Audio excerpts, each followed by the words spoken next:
Selamat petang, salam sejahtera. Isu hangat petang ini, PRU 15 peluang terakhir buat Anwar. Berita sepenuhnya. PRU 15 peluang terakhir buat Anwar. Berikutan prestasi buruk PH dan PKR dalam PRN Melaka semalam, banyak pihak terlihat cenderung menyalahkan Anwar Ibrahim atas keadaan itu bersama sebab-sebab lain yang mungkin kita sudah sedia maklum mengenainya melalui pembacaan di pelbagai saluran media. Selain ramai yang mengatakan beliau harus dipersalahkan atas sifatnya sebagai nahkoda yang gagal, tidak kurang menuding jari menggesanya untuk segera berundur dan meletak jawatan. Kata mereka, Anwar sudah tidak relevan lagi dan PH serta PKR harus dipimpin oleh pemimpin baru jika gabungan itu mahu menang atau mencapai keputusan menggembirakan dalam PRU 15 akan datang. Persoalannya, benarkah tanpa Anwar PH mampu mencapai kejayaan dalam PRU 15 akan datang? Dan benarkah jika dipimpin Anwar PH akan terus dibelenggu kegagalan? Persoalan lain, jika Anwar berundur, siapa yang layak dan harus menjadi penggantinya? Daripada satu segi yang lain, kita dapat lihat mereka yang menggesa Anwar berundur itu bukanlah kelompok yang selama ini committed dengan PKR, PH atau blok pembangkang, tetapi adalah mereka yang daripada dalam UMNO, kelompok yang tidak ketahuan kecenderungan politiknya dan tidak kurang yang pro Tun Dr. Mahathir Mohamad. Jadi apa sebenarnya maksud tersirat mereka mahu Anwar berundur? Benar-benar mahu PH menang atau lebih takut jika Anwar akhirnya berjaya meraih kemenangan?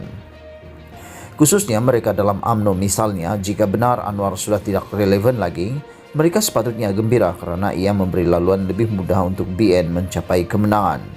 Bagi mereka yang komited dengan PH dan PKR, rata-ratanya masih meyakini kemampuan Anwar bersama kewibawaan serta idealismenya untuk memimpin negara dan membawa perubahan kepada rakyat. Dalam konteks Anwar sebagai pengerusi PH dan Presiden PKR, memang diakui beliau belum mampu membawa gabungan itu mencapai kejayaan, meskipun pernah membawa blok pembangkang menafikan kemenangan 2/3 UMNO dan BN bermula pada PRU 2008 dan seterusnya pada PRU 2013. Sebelum keberadaan Anwar dalam blok pembangkang yang bermula setelah beliau dipecat daripada UMNO pada 1998, tidak pernah lagi mana-mana parti pembangkang atau pemimpin mampu mengubah lanskap politik negara seperti mana yang telah dilakukannya.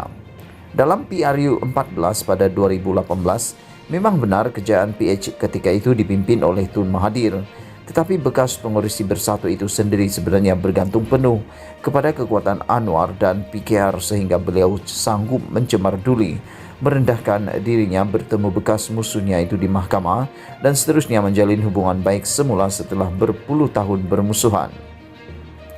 Pokoknya, mampukah Tun Mahathir jika tanpa berbaik dengan Anwar menumbangkan BN pada PRU 14 lalu?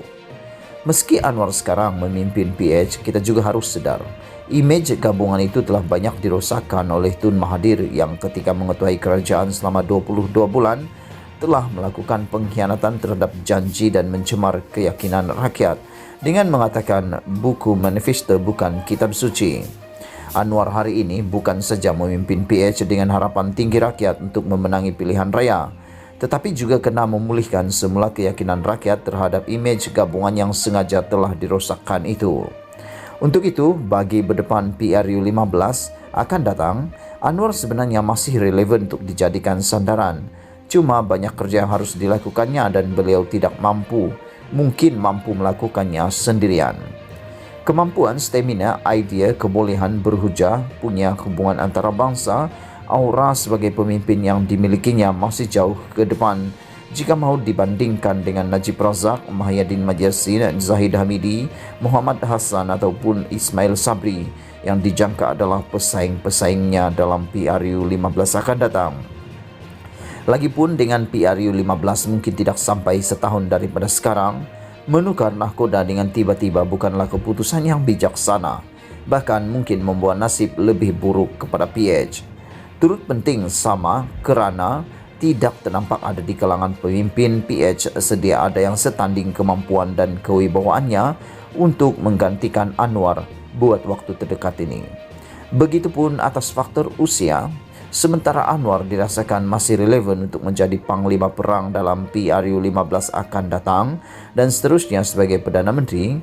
Dalam masa yang sama beliau tidak harus menjadi seorang yang sehingga ke usia nak mati pun masih lagi gairah mahu menjadi Perdana Menteri. Sebaiknya PRU 15 ini adalah pertaruhan terakhirnya dalam kancah politik, bertanding dalam pilihan raya dan memimpin PH serta PKR. Bermula sekarang dan dalam penampilan pada PRU 15 nanti, pemimpin muda dan baru harus lebih ramai ditonjolkan sebagai persiapan untuk mereka mengambil alih PH dan PKR.